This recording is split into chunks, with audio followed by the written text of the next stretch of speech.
Welcome viewers, Dr. J.W. Ayub, theologist since 1994, Covert Female Narcissism, Episode 40.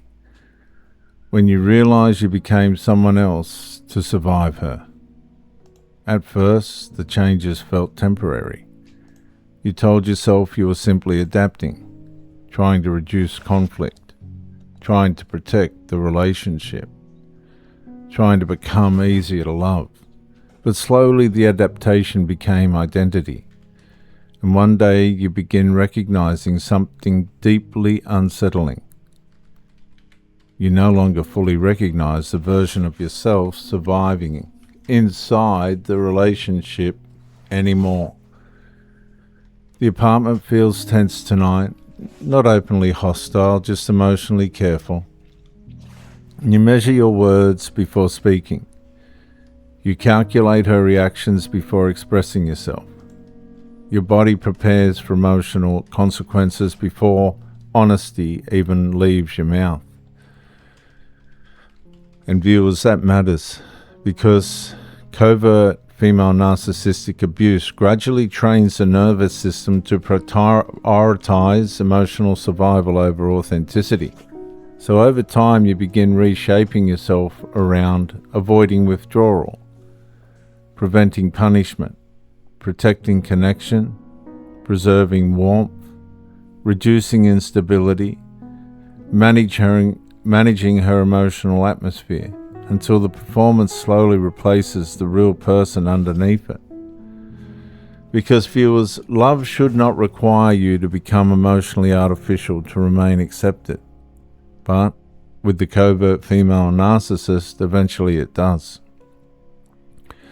Especially after repeated cycles of emotional starvation, intermittent warmth, admiration instability, triangulation pressure, seductive re-engagement, emotional invalidation, and nervous system exhaustion have conditioned your body to associate authenticity with emotional risk. And that is the devastation, because eventually you stop asking, who have I become? And you start asking, what version of me keeps the relationship emotionally stable? And that question quietly changes your identity. And the frightening part is how automatic this becomes. You soften your opinions, filter your emotions, reduce your needs, swallow your discomfort. Not because those parts stopped existing, because your nervous system learned they threatened attachment security.